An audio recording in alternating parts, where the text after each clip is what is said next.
आज जो हम लोग का टॉपिक है वो है सोर्सेज ऑफ मुस्लिम लॉ। ठीक, कोई भी चीज का कुछ ना कुछ सोर्स होता ही है। तो सोर्सेज है उसको मेनली दो कैटेगरी में बांटा गया है। एक प्राइमरी प्राइमरी या फिर फॉर्मल।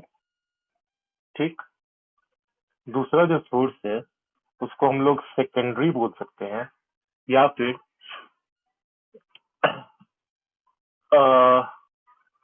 इसके लिए एक वर्ड यूज होता है, लिख लेना, EXTRANEOUS,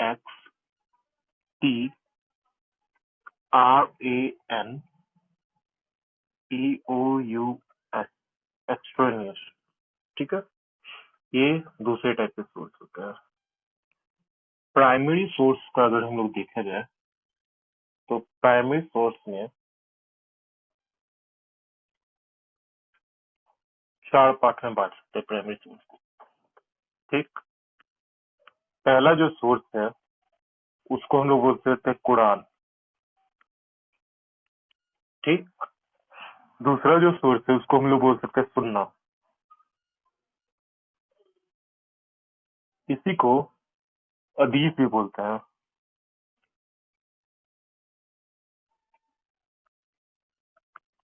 ठीक है, थर्ड जो सोर्स है उसको इज्मा बोलते हैं।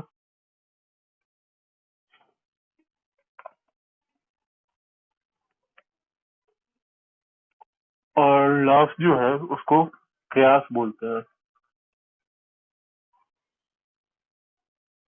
ये आई है।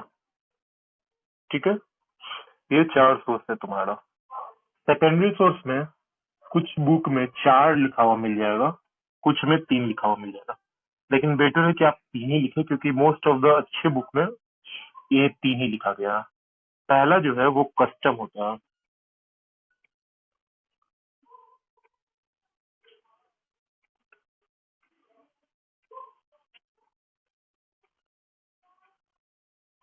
ठीक है, कस्टम, इसको उर्फ बोला जाता है या फिर इसको तामूल बोला जाता है।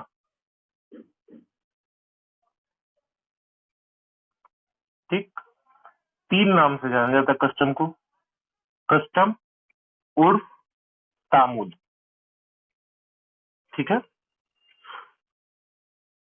URF नहीं, उर्फ बोला जाता है इसको, हाइफन वाला उर्फ नहीं है, URF उर्फ बोला जाता है। एक ये हो गया। दूसरा जो है वो है आपका जुडिशियल डिसीजन।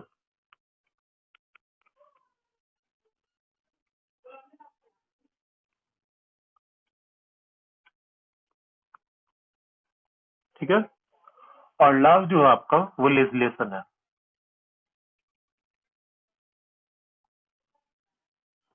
ठीक है, इसमें एक कहीं कहीं बुक में आपको इक्विटी जस्टिस और गुड कॉन्साइंस लिखा हुआ मिल जाएगा, लेकिन वो इम्पोर्टेंस रखता नहीं है। कुछ बुक में जबरदस्ती का क्लासिफिकेशन किया गया है उसको बना, हमारे हिसाब से नहीं लिखना चाहिए। 7 सोर्स लिखे सफिशियंट है। सबसे पहला सोर्स था वो था कुरान। कुरान के बारे में चर्चा करना शुरू करें। देखिए, कुरान को सुप्रीम ऑथोरिटी दिया गया, मतलब इससे ऊपर कोई भी सोर्स नहीं है, अल्टीमेट सोर्स है। ठीक, सबसे ऊपर का सोर्स माना गया कुरान। कुरान में अगर कोई बातें लिखी हैं वो फाइनल है, उस पर कोई कॉन्ट्रडिक्शन नहीं हो सकता। कुरान का मतलब क्या होता है? कुरान जो है वो एक अरबिक वर्ड कुर्रा, ठीक, एक अरबिक वर्ड है कुर्रा। कुर्रा से मिलके बना है। कुर्रा का मतलब क्या होता है? कुर्रा से कुरान बना। कुर्रा का मतलब होता है which ought to be read या to read, which, OUGHT, ought, to be read. ठीक है, जो पढ़ा जाना चाहिए। कुरान का मतलब क्या हुआ? जो पढ़ा जाना चाहिए। कुर्रा का मतलब है भाई, और इसी से बना कुरान। कुरान में क्या बातें लिखी गई है? तो हम बताए थे कि प्रॉफिट मोहम्मद साहब जो थे वो चले जाते थे हीरा नामक गुफाओं में। ठीक। तो हीरा नामक गुफाओं में जो जाने लगे, तो एक दिन उनको इल्म हुआ। ठीक है। और उनके सामने गैब्रियल नामक एंजल प्रकट हुए या हुआ। ठीक है, ईएल है गैब्रियल का स्पेलिंग ये होता है, कल पूछ रहे थे। इन्होंने प्रॉफिट मोहम्मद को कुछ बातें बताई। क्या बातें बताई? इन्होंने अपने मन से कुछ नहीं बताया। ये जो भगवान थे वो गैब्रियल के थ्रू प्रॉफिट मोहम्मद को संदेश आया। ठीक, भगवान खुद ना आए, अपने मैसेजेस को गैब्रियल के थ्रू, एंजल गैब्रियल के थ्रू दिया गया इनको। ये ऐसा नहीं है कि इनको एक ही बार में सारा जो मैसेजेस था वो दे दिया गया। इनको 23 सालों तक ये मैसेज बराबर तौर पे मिलते रहा। मतलब समय समय पे इनका कहना था कि परीक्षा आते थे, एंजल गैब्रियल आते थे, इन्हें कुछ बातें बताते थे और उन्हीं बातों को ये फॉलो करवाते थे। ठीक है। जो पहला मैसेज मिला उसको वही बोला गया। वही उर्दू का टर्म है। पहला मैसेज जो था वो वही मिला गया। ये इनको 40 वर्ष के आयु में, जब खुद 40 वर्ष के थे, 35 वर्ष की आयु से वो हीरा नामक गुफा में जाना शुरू कर दिए थे, और 40 वर्ष के हुए थे तो इनको पहला मैसेज मिला था जिसको वही बोला गया। और लास्ट मैसेज जो मिला वो इनके मृत्यु से जस्ट कुछ समय पहले मिला। ठीक है। कुरान को हम कह सकते हैं, वो कुरान को हम लोग कह सकते हैं कि बुक ऑफ लॉ नहीं है। मतलब इसमें अब कुरान में है क्या, तो इसमें किसी टाइप का कानूनी बात कम लिखा गया है। इनको ज्यादा ये बोला जा सकता है कि इसमें इनके लाइफ के कंडक्ट के बारे में ज्यादा बातें लिखी गई हैं। प्रॉफिट मोहम्मद साहब ने अपने लाइफ में, उनके लाइफ का कंडक्ट क्या था, उन्होंने पूरे लाइफ में क्या क्या किया, उसके बारे में ज्यादा बातें लिखी गई है। ठीक है। अब इसके बाद कुरान जो है, हम लोग कुरान का चैप्टर उसको हम लोग सूरा बोलते हैं। ठीक। ये टोटल 114। ठीक। इसके अलावा इन चैप्टर में सेपरेट हेडिंग्स के साथ, मतलब एक पैराग्राफ दिया है और उसका हेडिंग भी दिया है, उसका सेपरेट हेडिंग है, इसको हम लोग वर्स बोलते हैं, आयत। ठीक है। पैराग्राफ जो है उसको आयत बोलते हैं।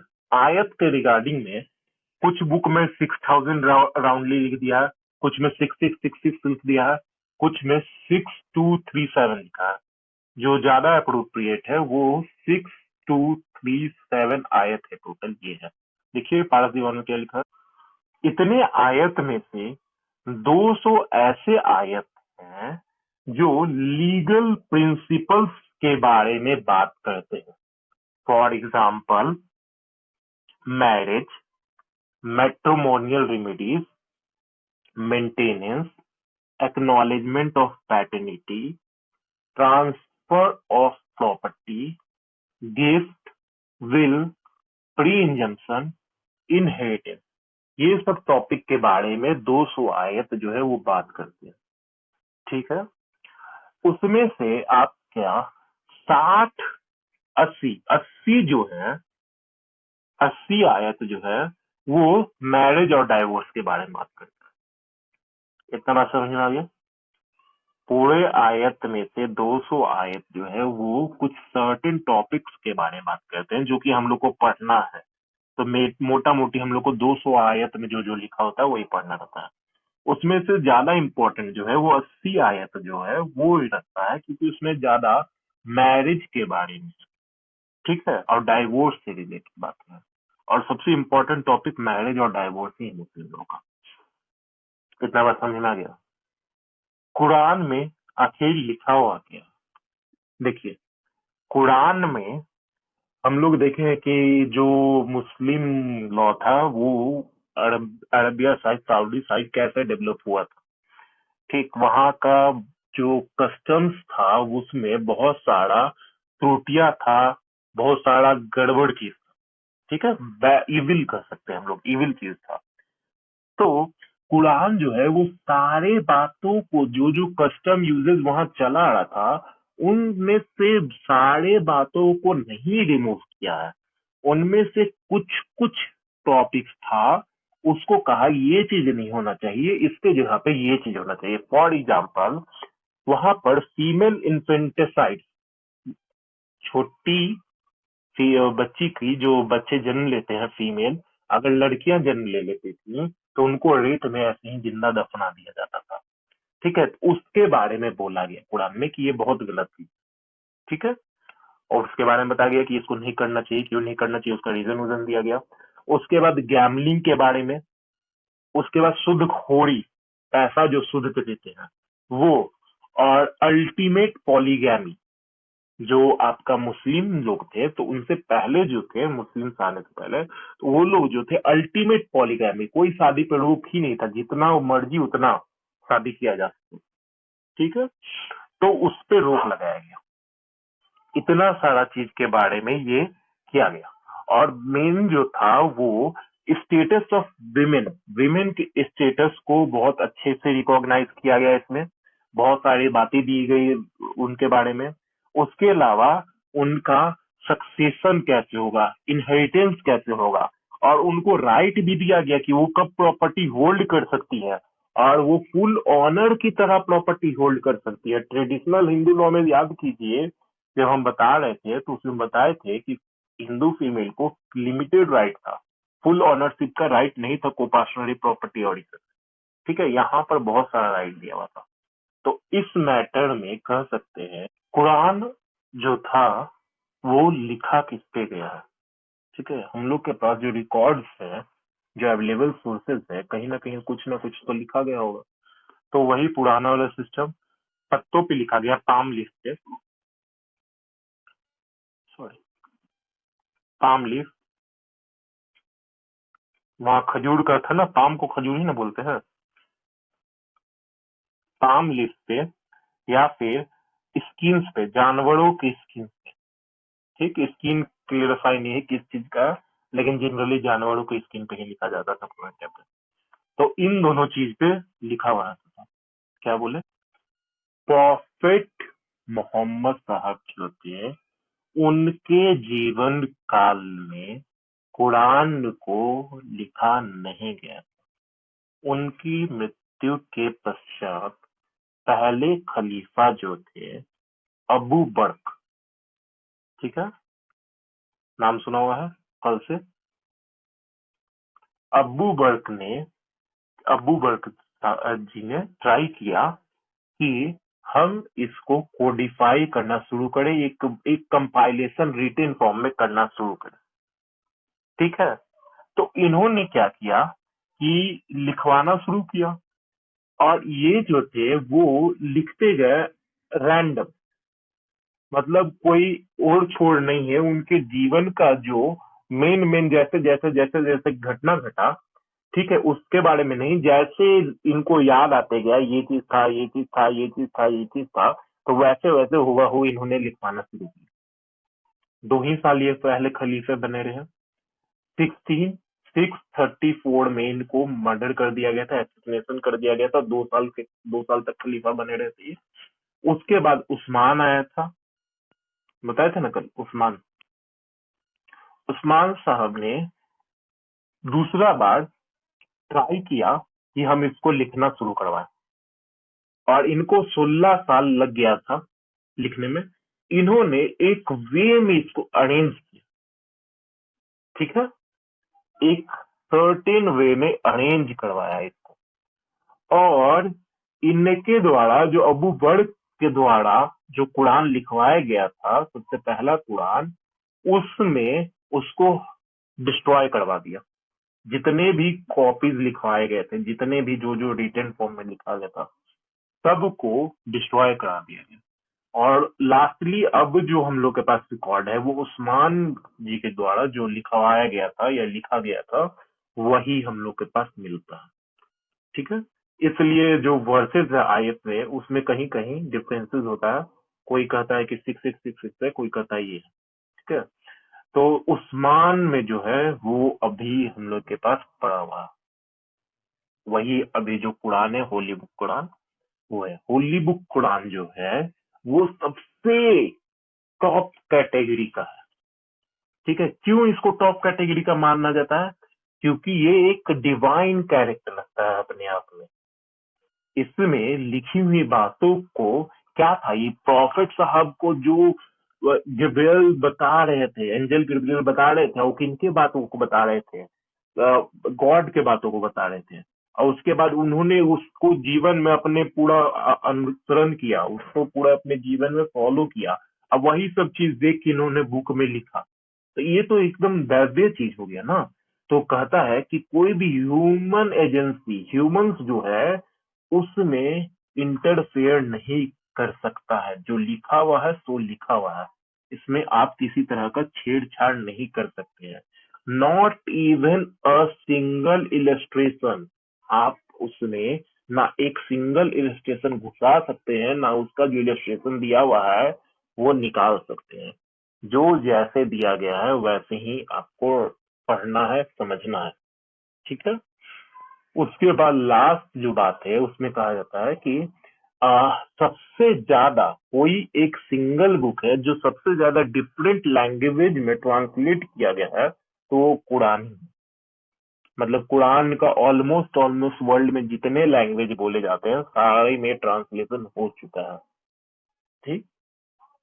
ये था कुरान के बारे में पूरा कहानी। जो सेकंड इम्पोर्टेंट सोर्स है मुस्लिम लॉ का, वो हदीस सुन्ना या हदीस कहलाता है, ठीक है। ये जो है वो कुरान को सप्लीमेंट्री करता है, मतलब उसके सपोर्ट में है। ऐसा कोई नहीं है कि उसके अगेंस्ट में कुछ बातें लिखी गई हो। ये बेसिकली है क्या? तो प्रॉफेट मोहम्मद साहब ने अपने जीवन में जो जो किया, ठीक, वो सारी बात सुन्नत कहलाते हैं।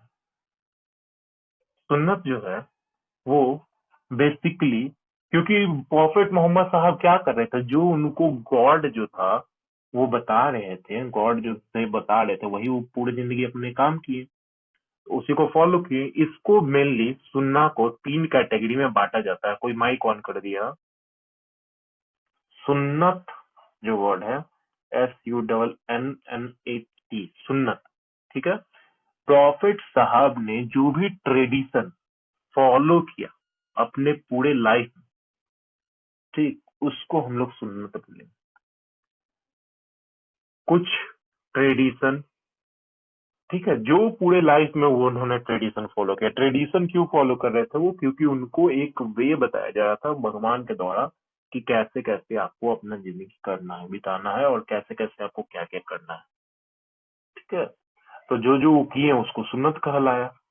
सुन्नत में, सुन्नत को अगर हम कैटेगरी वाइज डिवाइड करें तो 3 कैटेगरी में बांट सकते हैं, ठीक है। पहला कैटेगरी जो है वो है सुन्नत, सुन्नत उल कौल, ठीक है। पहला कैटेगरी है सुन्नत उल कौल।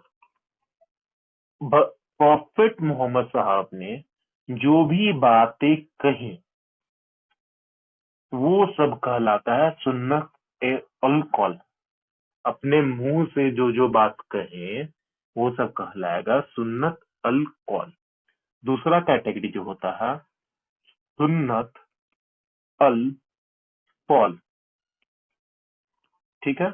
सुन्नत अल फौल, उन्होंने अपने जीवन में जो जो कार्य किया, जो जो काम किया, वो सब कहलाता है सुन्नत अल फौल। ठीक है। फॉर एग्जाम्पल, जैसे कि उन्होंने अपने जीवन काल में 4 शादियां की, तो कहा गया कि मुस्लिम लोग में 4 शादी अलाउ है। तो ये वहीं से निकल के आता है सुन्नत अल फौल से। और लास्ट जो है सुन्नत अल तकरीर है।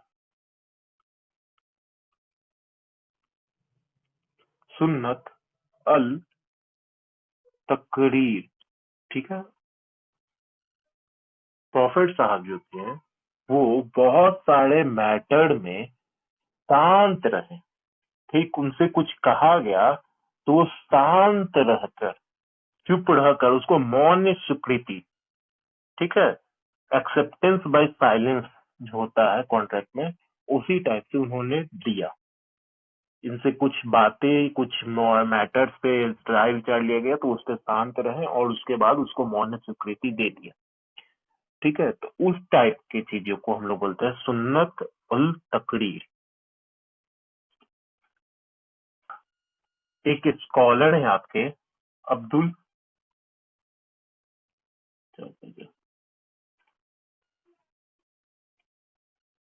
ABDUR, अब्दुल रहीम। ठीक है। अब्दुल रहीम साहब ने कहा, देखो ये जो आपके सुन्नत थे वो तो रिटर्न फॉर्म में मिला नहीं, कहीं मिल नहीं रहा था उसे। तो ये क्या होता था, जैसे हिंदूज में होता था tradition to tradition, generation to generation pass over किया जाता था, वैसे ही इसको भी, सुन्नत को भी tradition to tradition pass over किया, ट्रेडिशन करे वो generation to generation pass over किया गया। तो इन्होंने बताया कि कुछ ही ऐसे लोग हैं जो इसको tradition to, sorry, generation to generation pass over करने के लिए मतलब वो लोग ही कर सकते हैं। तो उन्होंने कुछ क्वालिफिकेशन बताया उन पर्सन के बारे में जो इसको generation to generation pass over कर सकते हैं। पहला जो है, वो जो पास ओवर कर रहा है अपने अगले जनरेशन को बता रहा है या किसी भी जनरेशन को बता रहा है आगे वाले, वो सेन होना चाहिए और एडल्ट होना चाहिए। ठीक, मतलब दिमागी रूप से पागल नहीं होना चाहिए और वयस्क होना चाहिए। उसके बाद उसके पास एक पावर होना चाहिए, पोजीशन, मतलब वो जो बातें कही गई है उसको रिटेन करने का पावर होना चाहिए, मतलब उसका माइंड इतना शार्प हो कि उनको जो बात बता दिया गया हो उसको बहुत लंबे समय तक याद रखता। ठीक है। और तीसरा जो क्वालिफिकेशन बताया कि ये वही व्यक्ति जो मुस्लिम है वही इसको आगे जनरेशन में पास ओवर कर सकते हैं। ठीक है। और चौथा बताया गया कि आप अगर कह के पास ओवर कर रहे हैं तो अपने जिंदगी में उसको एज ए कंडक्ट भी अपनाइए। इन्हें की बोल रहे हैं कुछ और, अपने कर रहे हैं कुछ और, तो जो उसको एज ए कंडक्ट जो बातें बता रही है वो खुद भी अपना रहा है, तभी वो लोग कहा जाएगा कि सुन्नत को पास ओवर कर सकते हैं। ठीक है। तो पास ओवर किया गया तो क्या हुआ,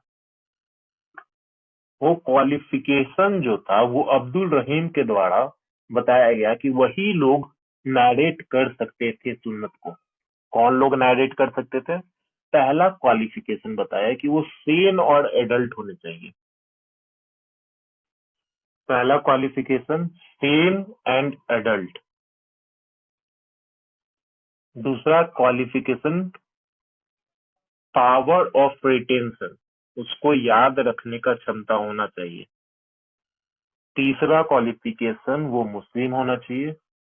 चौथा क्वालिफिकेशन वो खुद ही बाय कंडक्ट उन बातों को फॉलो किया हो। 4 क्वालिफिकेशन बताया गया अब्दुल रहीम द्वारा। ठीक है। हदीस ई मुतवतर, MUTWATIR, ये क्या था? ये एक वही सुन्नत का वो ऐसा ट्रेडिशन था जो continuously infinite number of person को दिया गया था और ये हर जगह यूनिवर्सली एक्सेप्टेड था। मतलब कि ये बहुत लार्ज नंबर ऑफ पीपल को generation to generation follow pass over किया गया था। ठीक है।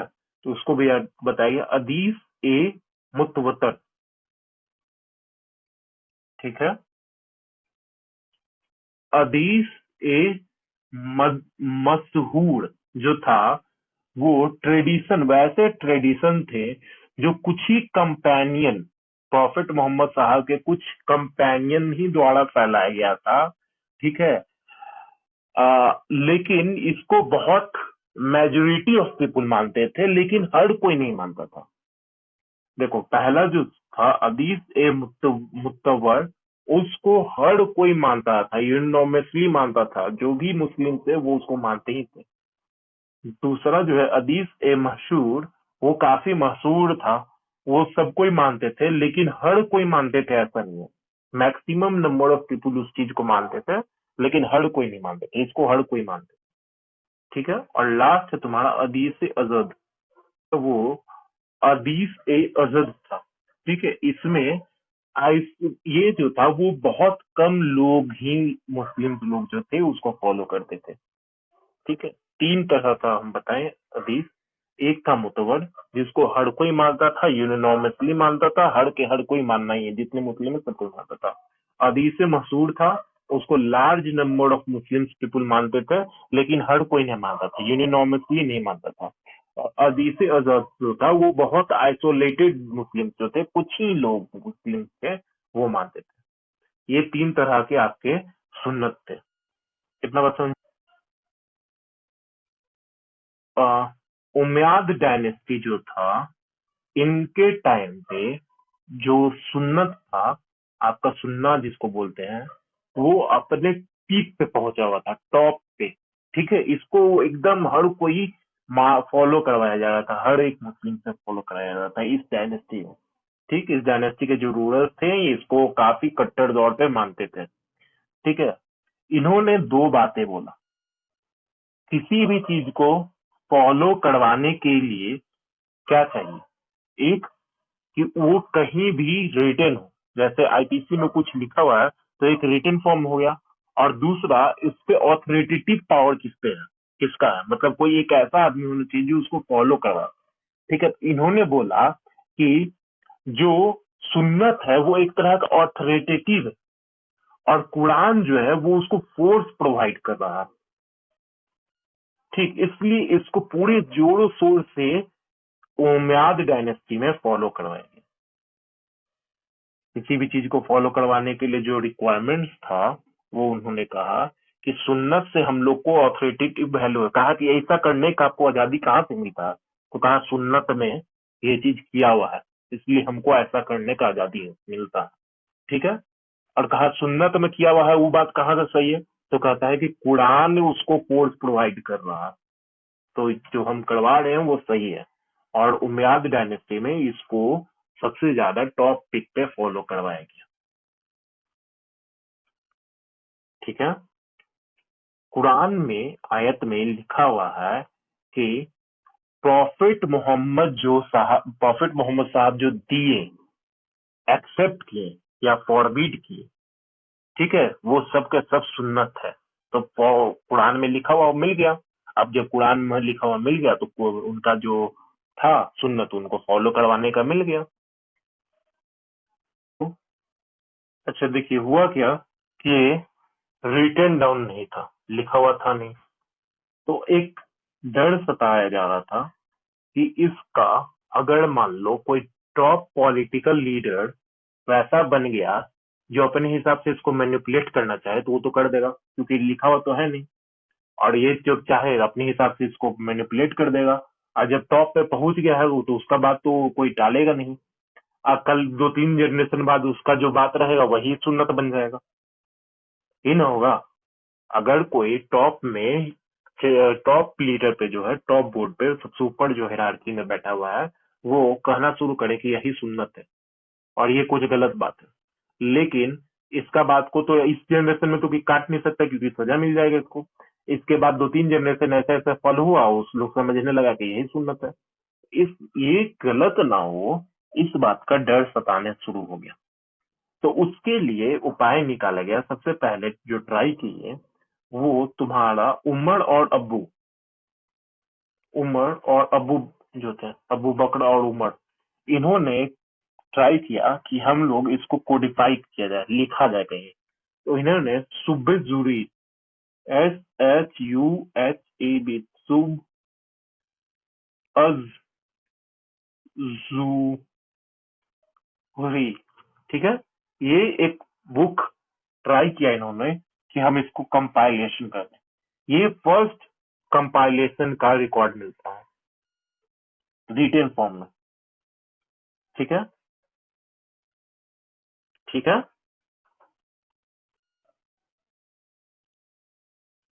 दूसरा जो था SHUHAB, अब्दुल मलिक इबान जुराजी, ठीक है। इनके द्वारा दूसरा अटेम्प्ट किया गया उसको कलेक्शन के फॉर्म में लाने के लिए। इन्होंने कलेक्शन को एक अरेंज वे में लाया। अरेंज वे में कैसे लाया? मोहम्मद साहब के जितने कंपेनियंस थे, फॉलोअर्स थे, तो एक सर्टेन ऑर्डर में बने थे, ठीक है। तो उनको बोला जाता था मुस्नाद, ठीक है। ये कौन है? मोहम्मद साहब के कंपेनियंस, ठीक है।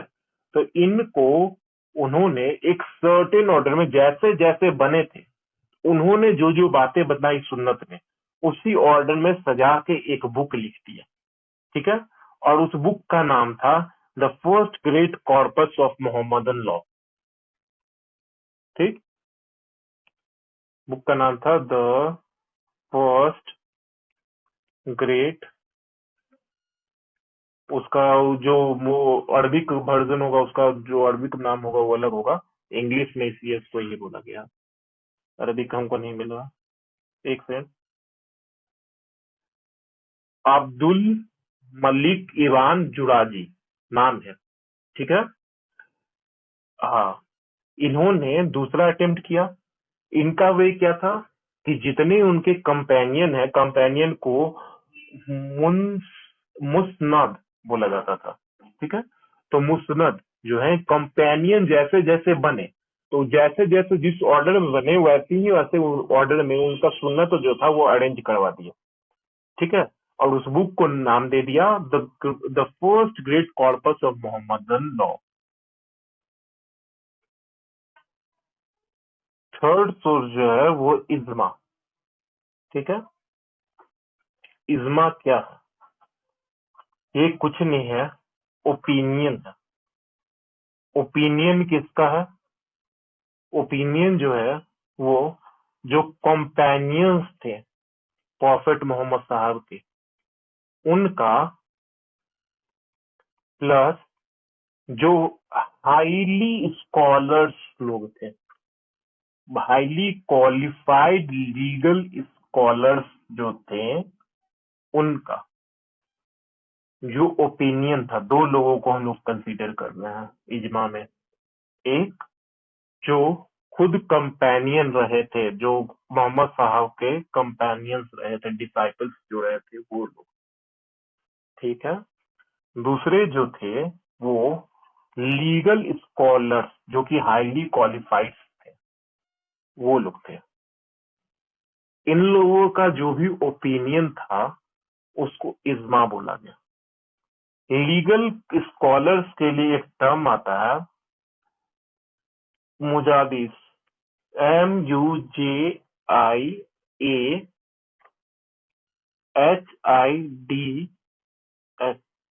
मुजादिस। मुजादिस किसको कहेंगे? जो लीगल स्कॉलर्स हैं वो लोग मुजादिस है, ठीक है।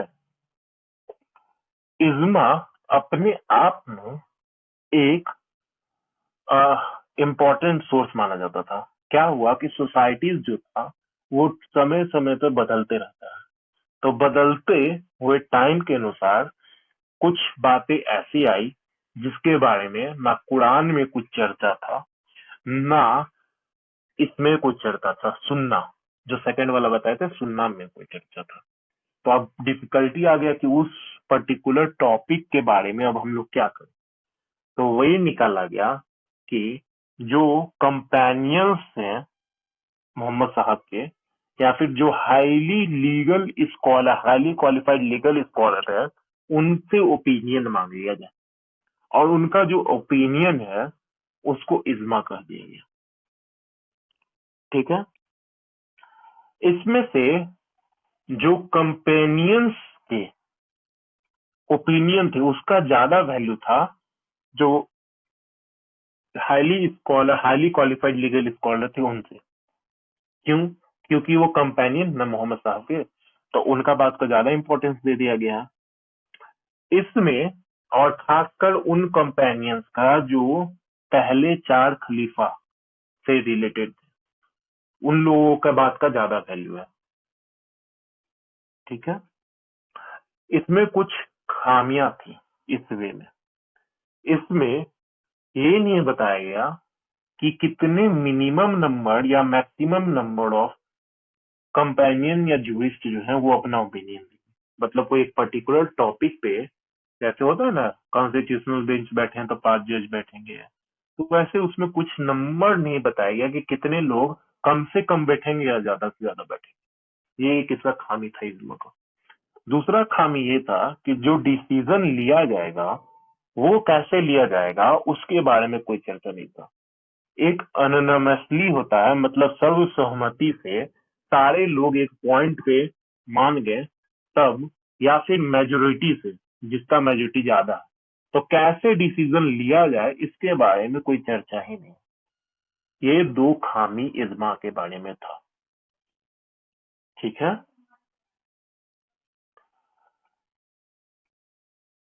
इतना बात समझ में आ गया।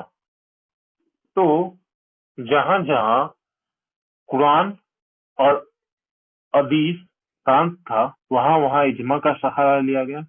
जो लीगल स्कॉलर थे, ठीक है, वो लोग इसके बारे में बताएं, जिसको मुज मुजताहिदीन जो पहले बताए हैं वो कहा गया है।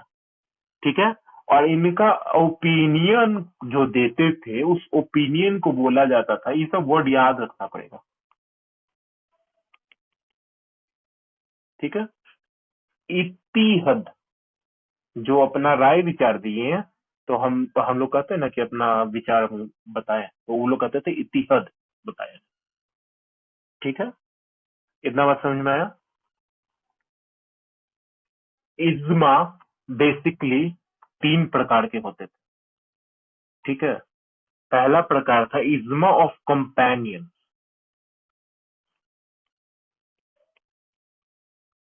ठीक है, इज्मा ऑफ कंपेनियंस था। दूसरा था इज्मा ऑफ जूरिस्ट।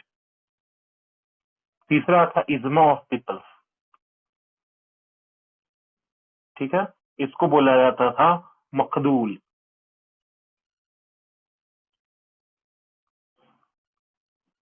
3 लोगों का इज्मा को रिकॉग्नाइज किया गया।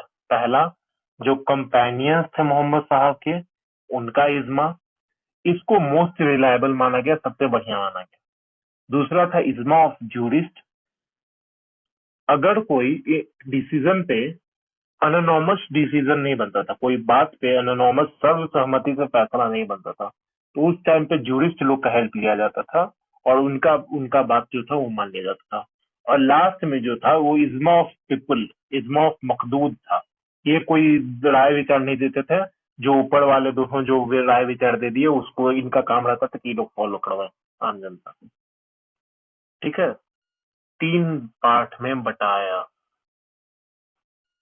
ये सब ये सब जो बात था वो चलता आया 10th सेंचुरी तक। ठीक है, 10th सेंचुरी तक आया। 10th सेंचुरी में फाइनली ये डिसाइड किया गया कि जितना हम लोग को टॉपिक के बारे में डिसाइड करना था सारा हो चुका है। अब कोई ऐसा टॉपिक बचा नहीं जिसके बारे में हमको इज्मा का जरूरत पड़े, और इज्मा का गेट कदम के लिए क्लोज कर दिया गया। 10th सेंचुरी के बाद किसी भी टाइप के इज्मा को रिकॉग्नाइज नहीं किया गया। ठीक है, क्यास चौथा सोर्स है। क्यास लगाया जाता है किसी किसी चीज। ठीक है, आशा लगाना होता है ना, क्यास लगाना। क्यास अरबिक लैंग्वेज में बोला जाता है मेजरमेंट से। ठीक है, क्यास का लिटरल मीनिंग होता है मेजरमेंट, नाप तौल।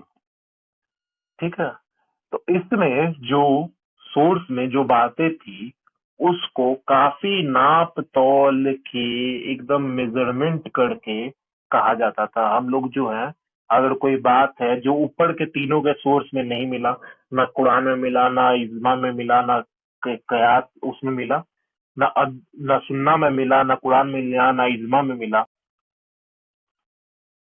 मॉडर्न सोर्स में हम लोग को तीन तरह का सोर्स के बारे में पढ़ना है।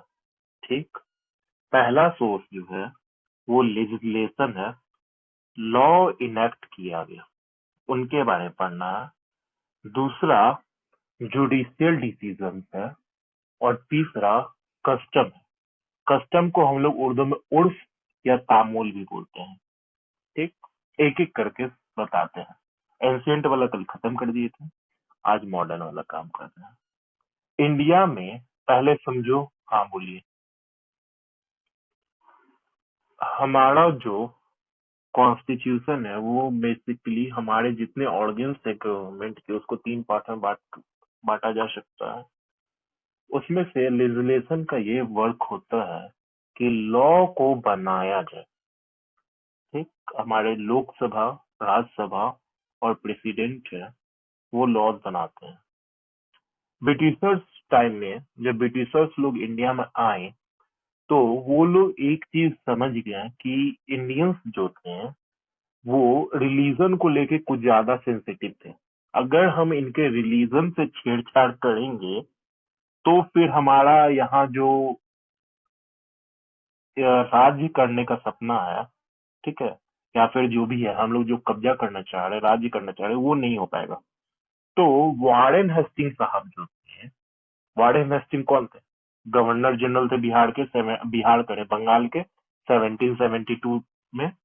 ये समझ गए थे ये बात को कि अगर हम छेड़छाड़ किए रिलीजन के साथ तब तो बहुत मुश्किल हो जाएगा हमारे लिए। तो इन्होंने सबसे पहले फ्रेम किया रेगुलेशन 2 ऑफ 1772। ठीक है, और इसको 17 अप्रैल 1780 में लागू करवा दिया, और इसमें सेक्शन 27 डाला। सेक्शन 27 ये कहता है कि जितने भी सूट्स होंगे, मतलब जितने भी केस होंगे, किन किन मैटर से related, inheritance, succession, marriage, caste या कोई और रिलीजियस यूजेस या इंस्टीट्यूशन के बारे में, तो अगर वो पर्सन मुस्लिम्स है, मोहम्मदन है, तो उनको गाइड किया जाएगा कुरान के हिसाब से। ठीक है, और हिंदू हैं तो उनको सात शास्त्र के अनुसार से गाइड किया जाएगा। हिंदू को इन्होंने जेंटू वर्ड से संबंधित किया था। और जो आपका जेंटू कोड है जो बनारस में प्रिवेल करता है, बनारस के एरिया में जो पुराने टाइम में प्रिवेल करता था जिससे हिंदू लोग गाइडेड होते थे, उन्हीं को इन्होंने माना कि अगर हिंदू से रिलेटेड डिस्प्यूट है तो जेंटू कोड से हम लोग उसको गाइड करेंगे। मुस्लिम से रिलेटेड डिस्प्यूट है तो हम लोग उसको किस चीज से गाइड करेंगे? कुरान से गाइड करेंगे। समय समय पर बहुत सारा लॉज जो है वो इनेक्ट करवाया गया जिसमें मुस्लिम से रिलेटेड बहुत सारे बातें बोली गई। For example, caste disability removal act है 1850 का, उसमें मुस्लिम्स के बारे में कुछ बातें लिखी गई हैं। इंडियन एविडेंस एक्ट है हमारे पास 1872 का, उसमें सेक्शन 107 और 108 है, presumption of life and presumption of death. Rate है 107 जो है वो है आपका प्रिजम्पशन ऑफ लाइफ, और 108 जो है वो है प्रिजम्पशन ऑफ डेथ। ठीक है, ये मुस्लिम्स पे भी लागू होते हैं। उसके बाद कुछ और एक्ट्स आए हैं। Married women's right to property act 1874 आए हैं। द मेजोरिटी एक्ट 1875 आया है, जिसमें द मेजोरिटी एक्ट 1875 है हमारे पास। उसमें मुस्लिम्स का मेजोरिटी जो है, एज ऑफ मेजोरिटी, कब उसको मेजर माना जाएगा कब उसको माइनर माना जाएगा, उसके बारे में है। ठीक है, 18 साल इरिस्पेक्टिव ऑफ रिलीजन काम करता है हर एक रिलीजन पे। जैसे for example in the case of contract with minor, 18 साल से अगर वो नीचे का है तो वो वॉइड एब इनिशियो होगा। मोहिनी बेबी वर्सेस धर्मोदास घोष, 1912 का जजमेंट है। तो ये मतलब नहीं है कि वो हिंदू है माइनर या हिंदू है मुस्लिम है माइनर। वो अगर माइनर है इरिस्पेक्टिव ऑफ रिलीजन तो उसको वॉइड एब इनिशियो माना जाएगा। तो मेजोरिटी एक्ट में एज निर्धारित कर दिया कौन मेजर है कौन माइनर है। ठीक है। ट्रांसफर ऑफ प्रॉपर्टी एक्ट है 1882 का, वहां एक सेक्शन है, सेक्शन 129, डिट बिट ट्रांजेक्शन और मोटस काउजा के बारे में बात किया है। वो जब टीपी पढ़ाएंगे तब बताएंगे कि है क्या। बस इतना जान के रखो कि सेक्शन 129 में थोड़ा सा मुस्लिम्स के रिगार्डिंग में कुछ बात किया है। इसके अलावा आपके पास गार्जियंस एंड वार्ड एक्ट है 1890 का। लास्ट एक्ट जो हम लोग पढ़ाए थे हिंदू, हिंदू वाला जो गार्जियन वाला एक्ट पढ़ाए थे, नाम ध्यान में नहीं आ रहा, उसमें बोले थे ना कि सप्लीमेंट्री इसी एक्ट के। तो इसमें मुस्लिम्स के बारे में भी प्रोविजन था क्योंकि ये हर एक पे लागू होने वाला एक्ट था। इसके अलावा आपका इंडियन सक्सेशन एक्ट है जो बताता है एडमिनिस्ट्रेशन ऑफ ई स्टेट कैसे किया जाएगा। वो है आपका क्या कहते हैं, इंडियन सक्सेशन एक्ट जो है वो एडमिनिस्ट्रेशन ऑफ ई स्टेट, संपदा का कैसे एडमिनिस्ट्रेशन किया जाएगा, कैसे बांटा जाएगा। तो इसमें मुस्लिम्स के रिगार्डिंग में भी बहुत सारा प्रिंसिपल है। चाइल्ड मैरिज रिस्ट्रेन एक्ट 1929 का था, अब 2006 का हो गया। तो उसमें एज ऑफ चाइल्ड बताया गया है कि कितने साल से कम के बच्चों का शादी नहीं हो सकता है। For girl 18 year, for male 21 year, irrespective of their religion. ठीक है, ये वो है, यूनिफॉर्म कोड है, हर एक पर्सन पे लागू होता है जो चाइल्ड मैरिज रिस्ट्रेन एक्ट है। इतना जो था वो ऐसे एक्ट थे जो कुछ कुछ प्रोविजंस मुस्लिम के बारे में रखते थे। मतलब इस इन सभी एक्ट का एक दो सेक्शन ऐसा था जो मुस्लिम के बारे में कुछ कुछ बातें बताता था, क्योंकि बेसिकली हम लोग को उसी से गाइडेड था जो वार्डन हेस्टिंग छोड़ के गए थे कि मुस्लिम लोग जो है वो कुरान से गाइडेड होंगे, मुस्लिम्स लोग अपने पर्सनल लॉ से ही गाइडेड होंगे। और इन सब एक्ट में छोटे छोटे कुछ कुछ पर्टिकुलर टॉपिक के बारे में बताया गया था। इसके अलावा भी कुछ एक्ट आए हैं जो पर्टिकुलरली सिर्फ मुस्लिम्स के ही लिए आए हैं। जैसे for example the Muslim women protection of right on divorce act 1986 है। द मुस्लिम पर्सनल लॉ शरीयत एप्लीकेशन एक्ट 1937 है, जिसमें कहा गया है कि किन किन मैटर में मुस्लिम का पर्सनल लॉ से ही वो लोग गाइडेड होंगे। बताएंगे इसका जब क्वेश्चन बताएंगे तब उसमें। The Muslim women protection of right and divorce rules है 1986 का। Dissolution of Muslim marriage act है 1939 का। द क्लची मिनोन एक्ट है 1938 का। काजी एक्ट है 1880 का। मुसलमान वक्फ एक्ट है 1923 का।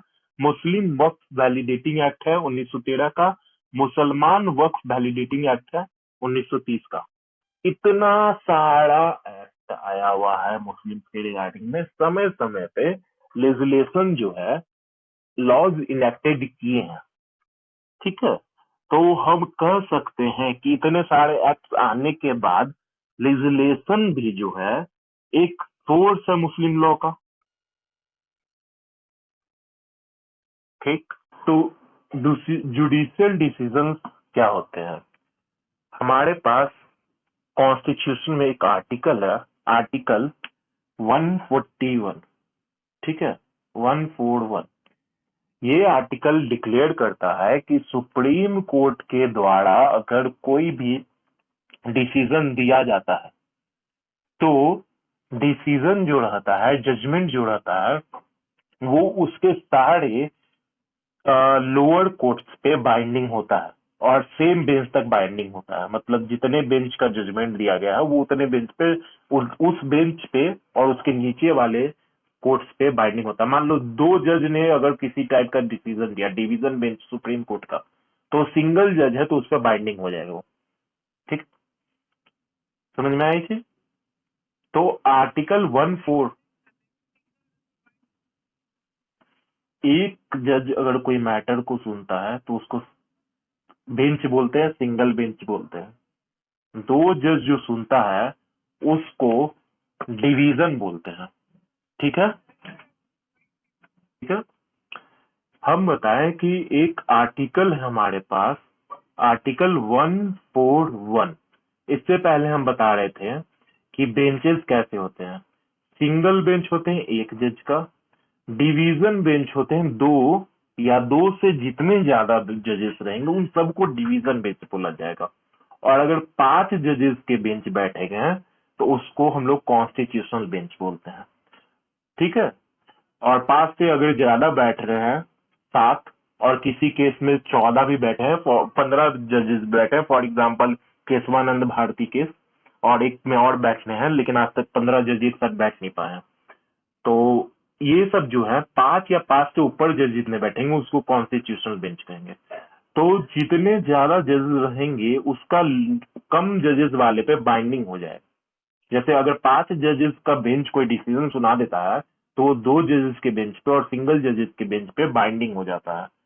इनफैक्ट और उसके बाद हमारे पास एक आर्टिकल है 141, वो डिक्लेयर करता है कि law declare by supreme court to be binding on all of the court. Supreme court ने जितने अगर कोई लॉ डिक्लेयर किया है, कोई जजमेंट दिया है, तो वो हर एक कोर्ट पे जो कि टेरिटरी ऑफ इंडिया में मौजूद है उस पर बाइंडिंग इफेक्ट रखता है, मानना पड़ेगा उन कोर्ट को, सुप्रीम कोर्ट का जजमेंट। ये आर्टिकल 141 में है।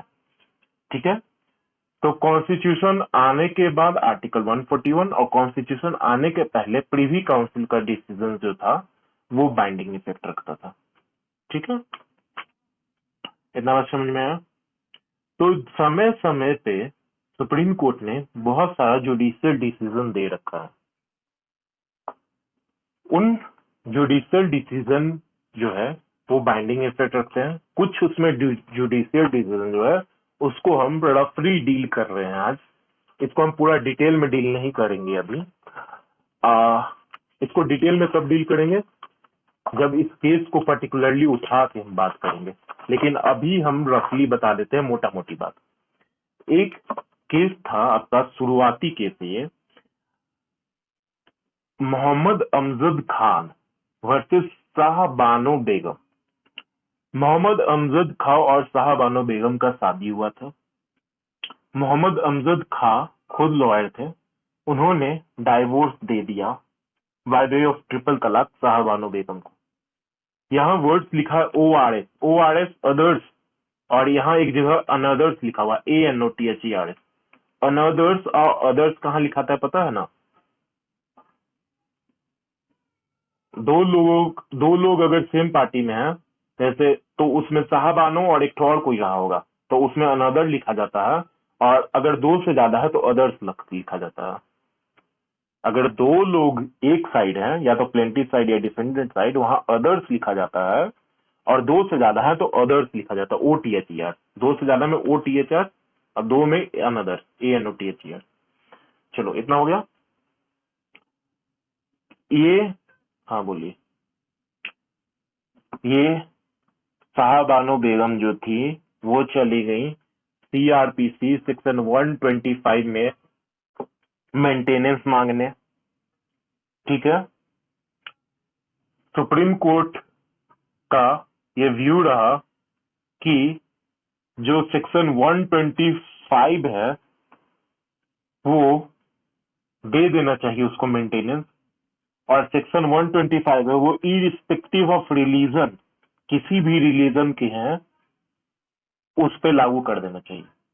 मतलब अगर कोई भी किसी भी रिलीजन से फॉलो कर रहा है तो CRPC जो है वो यूनिफॉर्म कोड है, वहां तो रिलीजन का बात करता नहीं है, तो हर किसी पे लागू कर दिया जाए।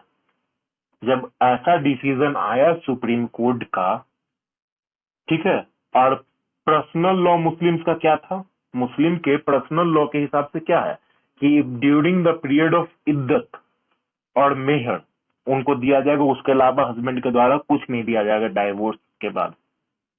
ठीक है, इद्दत के पीरियड तक मेंटेन करेगा हस्बैंड, उसके बाद जो मेहर ओहर बचा हुआ है उसको दे के रफा दफा कर देगा। 125 में मेंटेनेंस का प्रोविजन है, सीआरपीसी में डील हो चुका है। अब सुप्रीम कोर्ट ने कह दिया कि सेक्शन 125 लागू कर दो। मुस्लिम्स का एक ऑर्गेनाइजेशन है AIMBPL, AIMBPL, इन्होंने पुरजोर उसका विरोध किया कि सुप्रीम कोर्ट हमारे पर्सनल लॉ में इंटरफियर कैसे कर सकते हैं। ठीक है, और बात हो रहा था मुस्लिम वुमेन के प्रोटेक्शन के बारे में, तो मुस्लिम वीमेन जो थी उन्होंने सुप्रीम कोर्ट के साइड से डिफेंड किया सुप्रीम कोर्ट को, कि सुप्रीम कोर्ट ने बहुत अच्छा जजमेंट दिया है। ठीक है, बहुत टसल वाला सिचुएशन क्रिएट हो गया था। गवर्नमेंट क्या की, एक एक्ट पास कर दी। एक्ट आपका था मुस्लिम women protection of right on divorce act 1986। यहाँ पर एक सेक्शन इंसर्ट किया, इस एक्ट बनाया, इस एक्ट को लागू किया लेजिस्लेशन, और इसमें 3(1)A, सेक्शन 3 का सब सेक्शन 1 का क्लॉज ए में ये लिख के डाल दिया कि मुस्लिम वीमेन जो हैं उनको फेयर मेंटेनेंस का राइट है, लेकिन वो राइट जो है वो इद्दत के पीरियड के बाद नहीं है। मतलब जब तक कि इद्दत का पीरियड खत्म नहीं हो जाता है तभी तक मुस्लिम हस्बैंड जो उसको मेंटेन करने के लिए लायबल है। अगर इद्दत का पीरियड खत्म हो गया तो मुस्लिम हस्बैंड उसको लायबल नहीं है मेंटेन करने के लिए। इद्दत क्या होता है हम नहीं बताएं, इसलिए नहीं समझ में आ रहा हो, बस समझ लो कि एक पर्टिकुलर टाइम फ्रेम तक वो मेंटेन करेगा, 4 महीना 3 महीना जो भी इद्दत का है, अलग अलग केसेस में वो इतना ही मेंटेन करेगा, उसके बाद वो कोई मेंटेनेंस नहीं करेगा। तो ये एक्ट लाके सुप्रीम कोर्ट की इस जजमेंट को एक तरह से इनएफेक्टिव कर दिया गया। ठीक है, इसलिए ये जो केस है वो बहुत इंपॉर्टेंट रखता है। एक केस मोटा मोटी समझ में आ गया क्या है?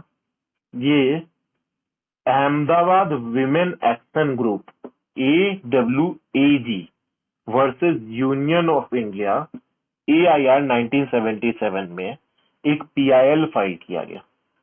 PIL में कुछ बहुत ही अच्छे अच्छे पॉइंट्स को उठाया गया और कहा कि आप ही सुप्रीम कोर्ट को बोला कि आप ही डिसाइड कर दीजिए कि इस सब मैटर में क्या होना चाहिए। पहला जो बात था वो कहा गया कि मुस्लिम में ये प्रोविजन है कि वो लोग एक बार में 4 शादियां कर सकते हैं। ठीक, उसमें भी बहुत सारा रूल है कब कर सकते हैं कब नहीं कर सकते, लेकिन पहले मोटा मोटी बात है कि लोग 4 शादियां करना अलाउ है। ठीक, अब कहा कि पहला पॉइंट ये था गया कि 4 वाइफ रख रहा है, ये आर्टिकल 14 और 15 का वायलेशन है। ठीक, आप इस पे एक तरह इसको आप ये डिक्लेयर कर दीजिए ताकि एक लॉ बन जाए। दूसरा बात ये उठाया कि तलाक जो है मुस्लिम हस्बैंड का अल्टीमेट पावर है, वो लोग जब मर्जी आया तलाक दे सकते हैं बिना कोई ये कोर्ट में जाए हुए। हिंदू लोग में क्या है तलाक देने का, कोर्ट ऑफ लॉ से डाइवोर्स का डिक्री लेना पड़ेगा। मुस्लिम में ऐसा कुछ नहीं है, बिना कोर्ट जाए हुए भी तलाक हो जाता है। तो कहा कहा कि ये तो आर्टिकल 13, 14, 15 तीनों का वायलेशन है, रूल ऑफ लॉ का भी वायलेशन है, आप इसको भी कर दिया, इसको भी अनकॉन्स्टिट्यूशनल कीजिए।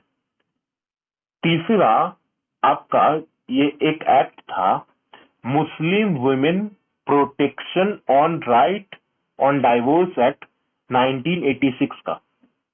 वहां पर एक सेक्शन था सेक्शन 2 का सब क्लॉज 8, वहां पर ये राइट दिया गया है मुस्लिम वीमेन को कि क्रुएल्टी के बेसिस पे मुस्लिम वीमेन चाहे तो हस्बैंड से डाइवोर्स ले सकती है। तो ये लोग चाहते थे, जो ये PIL फाइल किए वो चाहते थे कि सुप्रीम कोर्ट ऐसा कह दे कि अगर एक से ज्यादा शादी रख रहा है, मतलब एक बीवी से ज्यादा बीवी रख रहा है, तो वो एक तरह का क्रुएल्टी है पहली बीवी पे। अब जब सुप्रीम कोर्ट ऐसा कह देगा क्रुएल्टी है, तो उनके लिए एक तरह का डाइवोर्स ग्राउंड बन जाएगा वो। अब वो लोग डाइवोर्स ले सकती हैं। दूसरी बीवी, अगर वो दूसरा शादी कर रहा है तो पहली बीवी को ये राइट मिल जाएगा कि वो अपने मर्जी से डाइवोर्स ले ले। इन लोगों ने बोला कि ये भी आप डिक्लेयर कर दीजिए, ठीक है।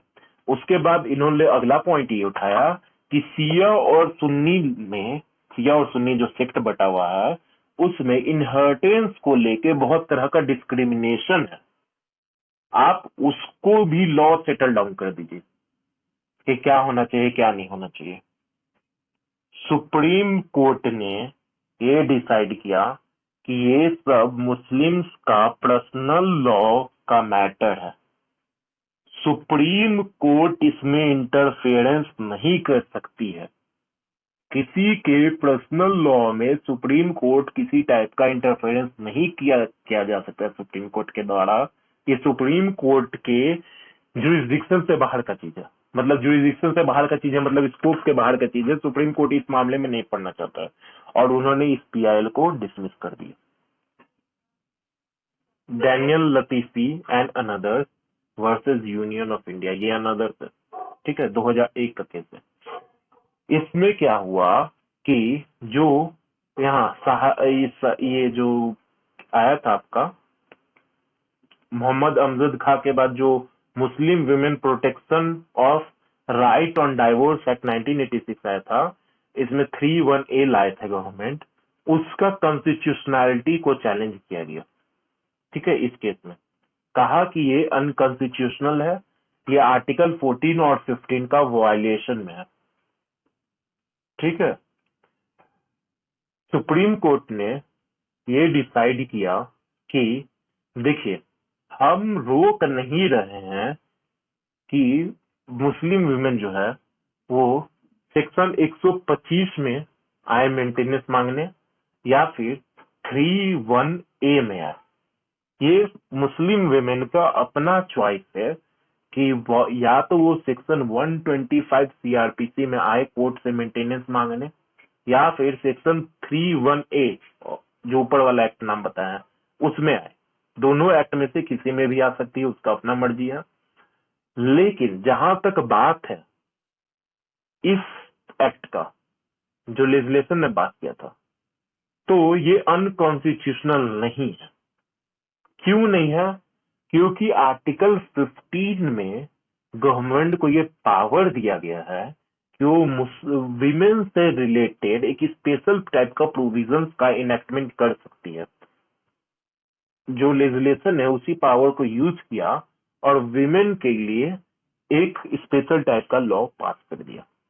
तो सुप्रीम कोर्ट ने इसको अनकॉन्स्टिट्यूशनल नहीं किया, लेकिन ये कह दिया कि विमेन को अपना मर्जी आए 125 सीआरपीसी में आए या 3(1)(a) में आए, ठीक है। अब अगला केस जो है वो शमीम आड़ा वर्सेस स्टेट ऑफ यूपी है, ठीक है। इसका साइटेशन है MANU/SC 0850/2002 का केस है। इसमें क्या हुआ कि एक मुस्लिम विमेन थी जो 1948 में शादी की थी, आजादी के बाद, पहले कब मिला फ्रीडम, 1948 में वो शादी की पर्सनल लॉ से। उस फीमेल के 4 बच्चे थे, ठीक है। उसका हस्बैंड जो था उसको डिजर्टेड कर दिया, छोड़ दिया। वो मेंटेनेंस का मांग की कोर्ट के द्वारा कि हमको मेंटेनेंस दिलाया जाए। पहला पिटीशन फैमिली कोर्ट में गया, फैमिली कोर्ट ने ये हेल्ड कर दिया कि आपको, ये 125 सीआरपीसी में गई थी, फैमिली कोर्ट ने ये हेल्ड किया कि आप 125 सीआरपीसी में मेंटेनेंस लेने के लिए इंटाइटेड नहीं। जो फाइंडिंग रहा होगा उसके बेसिस पे कहा कि आप 125 सीआरपीसी में मेंटेनेंस नहीं मिल सकता। और चारों बेटा में से सबसे एक बेटा को, जो माइनर सन था, उसको 150 रुपया पर मंथ का मेंटेनेंस अलाउ किया, और वो भी जब तक कि वो मेजर ना हो जाए तब तक की। क्या हुआ था इस केस में कि वो तलाक दे दिया था, और तलाक कैसे दिया था, वो थी भी नहीं वहां, ठीक है। जो मुस्लिम विमेन थी वो थी भी नहीं वहां, बाहर घर से निकला, पड़ोसियों के सामने ऐलान किया कि हम इसको तलाक देते हैं, तलाक देते हैं, तलाक देते हैं, ट्रिपल तलाक दे दिया, 3 बार बोल के तलाक दे दिया। फीमेल है भी नहीं वहां, खाली निकला है पड़ोसी के सामने, तलाक तलाक तलाक बोल दिया, खत्म कहानी। ठीक है, कोर्ट के सामने ये डिसाइड करना था कि क्या हम उसको तलाक माने या ना माने, ट्रिपल तलाक को जो बोल दिया निकल के फीमेल के एब्सेंस में, वो उसको तलाक माने या ना माने। सुप्रीम कोर्ट ने सहारा लिया कुरान वगैरह का और उसने कहा कि जो कम्युनिकेशन है तलाक का, वो फीमेल को डायरेक्ट होना चाहिए और सामने होना चाहिए। तो आपका ऐसा कह देना उस टाइम बाहर निकल के, उस दिन को हम तलाक उलाक नहीं मानेंगे। लेकिन जिस दिन से रिटन स्टेटमेंट फाइल किया गया है आपके द्वारा कि हम उसको तलाक ऑलरेडी दे चुके हैं, इसलिए हम उसको मेंटेन नहीं करेंगे, ठीक है, तो उस डेट को मान लिया डेट ऑफ तलाक। जिस दिन रिटन स्टेटमेंट जारी किया गया उसके हस्बैंड के द्वारा, उस दिन को मान लिया कि हाँ अब प्रॉपर कम्युनिकेशन हो गया, अब तलाक मान लिया जाएगा।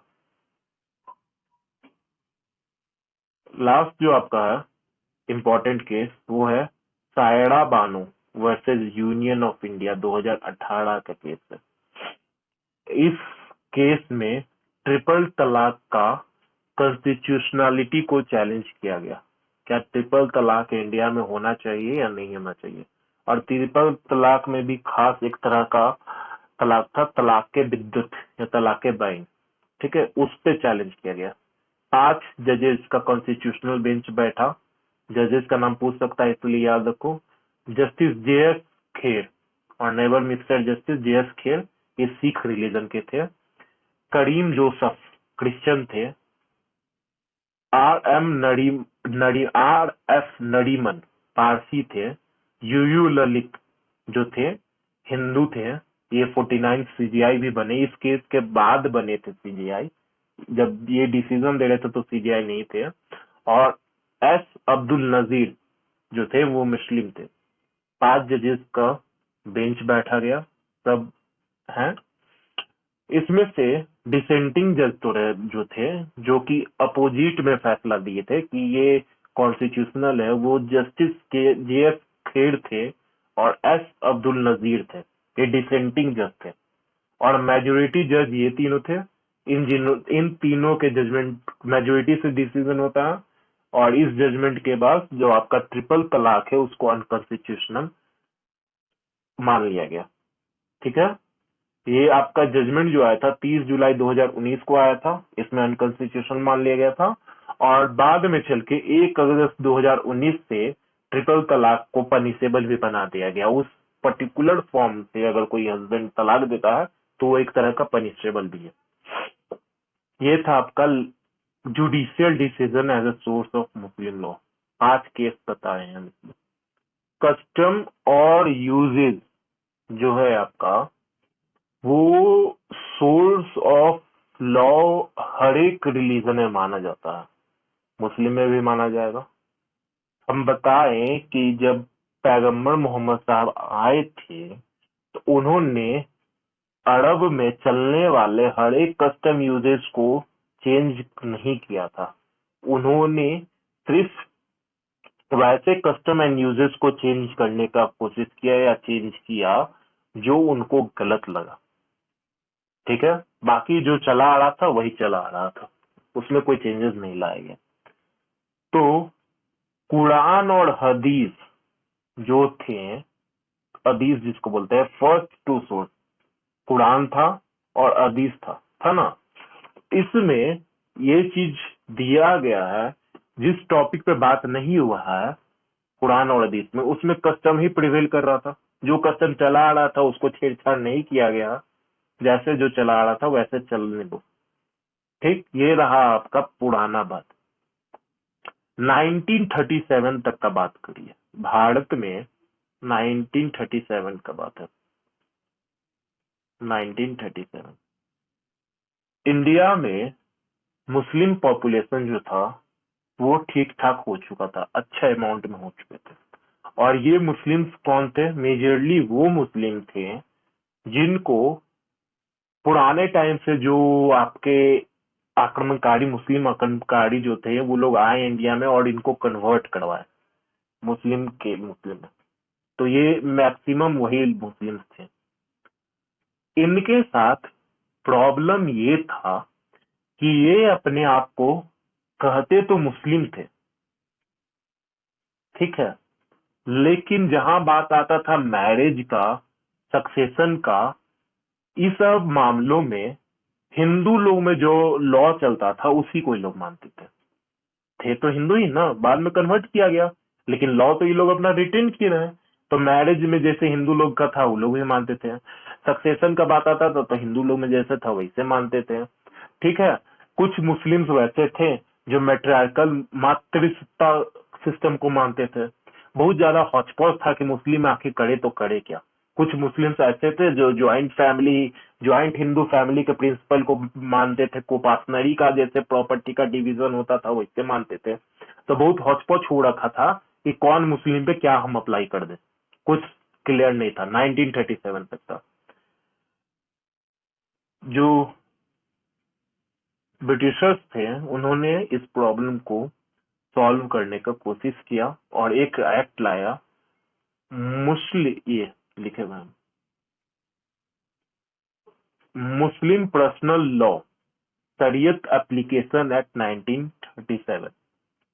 और इसके सेक्शन 2 में ये बात लिखा गया कि एग्रीकल्चरल लैंड को छोड़ दीजिए, उस चीज को छोड़ के अगर कोई कस्टम और यूसेज नहीं मौजूद है हमारे पास, तब अगर बात होगा कि इंटरस्टेट सक्सेशन फीमेल्स का, मुस्लिम फीमेल का कैसे किया जाए, अगर उनको कोई गिफ्ट मिल रहा है तो वो कैसे दिखा जाए, मैरिज कैसे किया जाए, डिसोल्यूशन ऑफ मैरिज यानी तलाक, इला, जहर, जिहर, लियान, खुला, मुबारत, ये सब फॉर्म है आपका डाइवोर्स का, तो ये सब कैसे किया जाए, maintenance, Dawar, guardianship, gift, trust, ये सब मैटर, इतने मैटर में जो सेक्शन 2 में लिखा हुआ मैटर, वो सारे मैटर्स में कहा कि अगर कोई कस्टम और यूसेज नहीं है तो वहां पर मुस्लिम पर्सनल लॉ यानी शरीयत जो है, जो सऊदी अरेबिया साइड चलता है, वो लॉ लागू कर दिया जाए, ठीक है। तो इस सेक्शन में लिख दिया गया कि वो लोग अपने पर्सनल लॉ से गाइडेड होंगे इस पर्टिकुलर टॉपिक में, ठीक। तो ये एक तरह का कस्टम जो था वो उसको एक सोर्स ऑफ लॉ का वैलिडिटी प्रोवाइड कर दिया गया, ठीक है। ये था आपका पूरा बात